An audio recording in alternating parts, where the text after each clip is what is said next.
السلام علیکم، welcome back to another video. تو آج کی جو ویڈیو ہے بیسیکلی وہ ہے قول و فعل اور فکر میں تضاد۔ انسان کا جو قول و فعل ہوتا ہے اس اور فکر میں جو تضاد ہوتا ہے، یہ نفاق کی بیسیکلی نئی ایک قسم ہے جس کے بارے میں آج ہم یہ ڈسکس کریں گے، اور یہ ویڈیو بنانے کا مقصد بھی یہی ہے کہ آپ کو یہ نئی بات بتائی جائے۔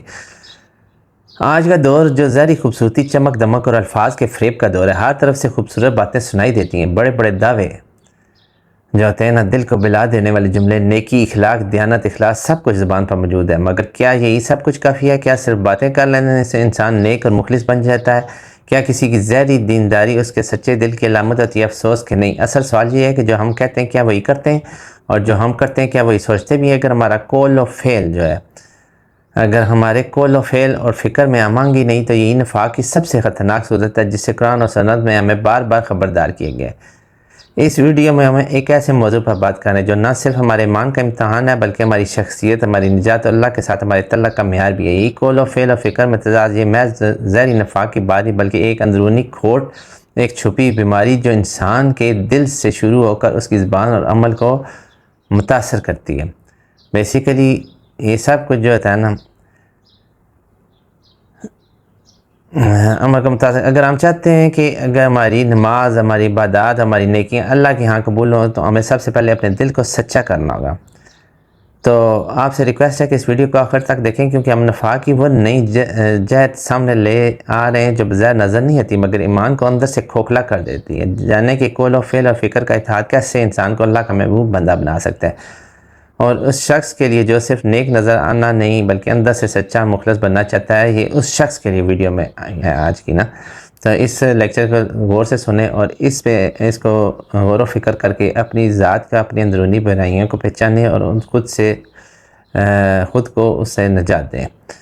اسلام ایک ایسا دین ہے جو انسان کے ظاہری اور باطنی زندگی دونوں کو یکساں اہمیت دیتا ہے۔ اس دین کا ایک بنیادی اصول جو ہے وہ اخلاص ہے، یعنی دل، زبان اور عمل میں ہم آہنگی۔ جب ہم جس معاشرے میں رہ رہے ہیں وہاں بیشتر افراد اپنی گفتگو میں کچھ اور ہوتے ہیں، عمل میں کچھ اور، ان کے ذہنوں کی سوچ، خیالات، نیتیاں ایک بالکل ہی الگ رخ پر ہوتی ہیں۔ اس تضاد کی بنیاد پر ایک ایسی حالت پیدا ہوتی ہے جسے عام طور پر ہم نفاق کہتے ہیں، اور قرآن و سنت میں نفاق کی جتنی سخت مذمت کی جائے شاید ہی کسی اور اخلاقی بیماری کی گئی ہو، مگر اکثر لوگ یہ سمجھتے ہیں کہ نفاق صرف اسی وقت ہوتا ہے جب قول و فعل میں تضاد ہو، یعنی انسان کچھ کہے اور کرے کچھ اور۔ بلا شبہ یہ نفاق کی ایک نمایاں علامت ہے، مگر اصل نفاق کی گہرائی اس سے بھی زیادہ خطرناک ہے۔ نفاق کی ایک اور پوشیدہ مگر معلق شکل وہ ہے جب انسان کی فکر بھی اس کے قول اور فعل، یعنی کہ انسان کی جو فکر ہوتی ہے وہ بھی اس کے قول و فعل جو ہوتے ہیں نا، وہ ان سب سے علیحدہ ہو جاتی ہے، سے امانگ نہیں ہوتی۔ یعنی وہ بظاہر جو کچھ کہہ رہا تھا یا کر رہا تھا وہ اچھا اور صحیح لگے، مگر اس کے پیچھے نیت، ارادہ، سوچ اور ذہنی جو ہوتا ہے نا کچھ اور ہوتا ہے۔ یہی وہ نقطہ ہے جس پر ہمارے آج کا یہ جو ہے نا سارا لیکچر ڈپینڈ کر رہا ہے۔ اب آپ کو پتہ چلا ہوگا کہ ہمارا اصل میں موضوع کیا ہے۔ قول و فعل اور فکر میں تضاد نہ ہو، یہی اصل اخلاص اور نجات کا ذریعہ ہے۔ منافق کی 3 علامتیں جو نبی پاک صلی اللہ علیہ وسلم نے بیان کی ہیں: جب بات کرے گا تو جھوٹ بولے گا، جب وعدہ کرے گا تو خلاف ورزی کرے گا، جب امانت دی جائے گی تو خیانت کرے گا۔ یہی 3 علامتیں دراصل ایک ہی چیز کی شاخ ہیں، یعنی قول، فعل اور فکر کا تضاد۔ جب انسان جھوٹ بولتا ہے تو اپنے اندر کی نیت، اندرونی حقیقت اور ذہنی خیالات کو چھپاتا ہے، یہ فکر اور قول کا تضاد ہے۔ جب انسان وعدہ خلافی کرتا ہے تو اپنے کہے گئے الفاظ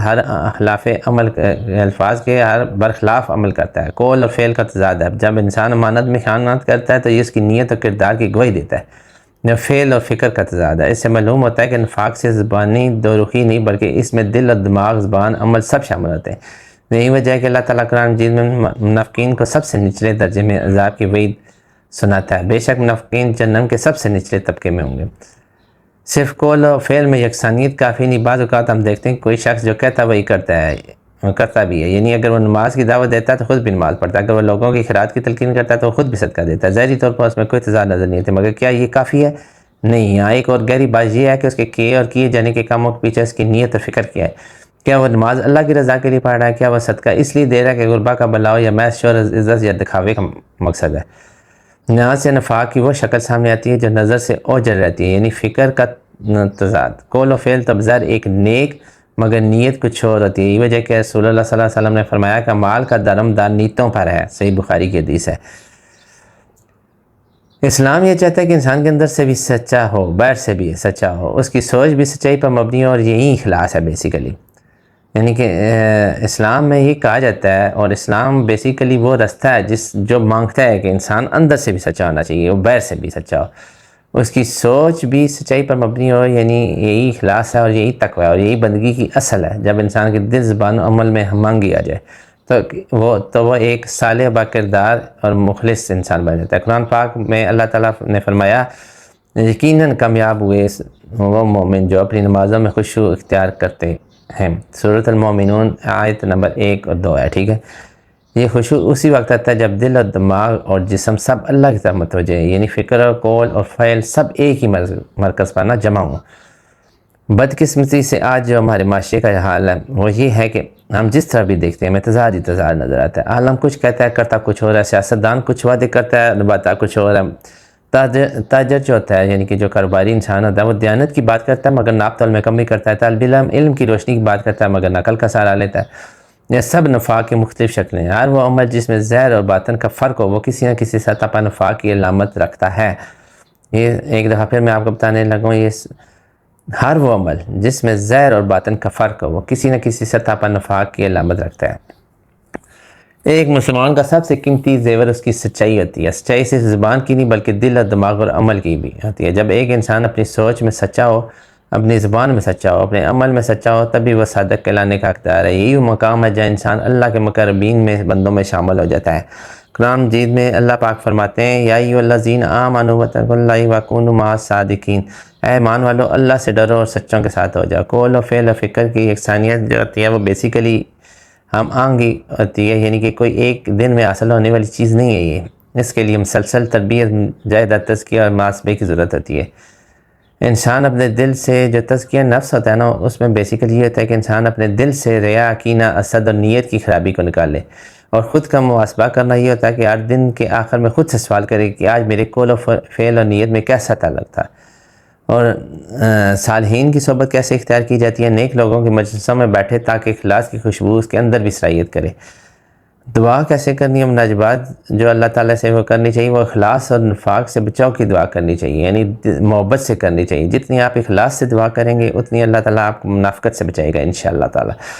رسول اللہ صلی اللہ علیہ وسلم بھی یہ دعا مانگا کرتے تھے کہ اے اللہ میں تیری پناہ مانگتا ہوں نفاق سے۔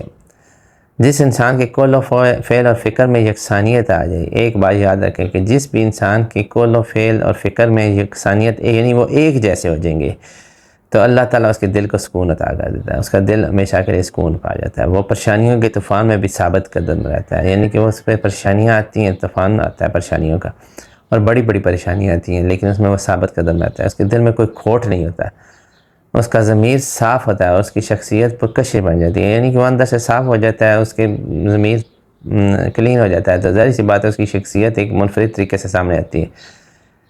ایسا شخص اللہ کے ہاں بھی بہت محبوب ہوتا ہے، لوگوں کے درمیان یہی معزز اور دنیا میں امن پاتا ہے اور آخرت میں اس کے لیے نجات رکھی گئی ہے۔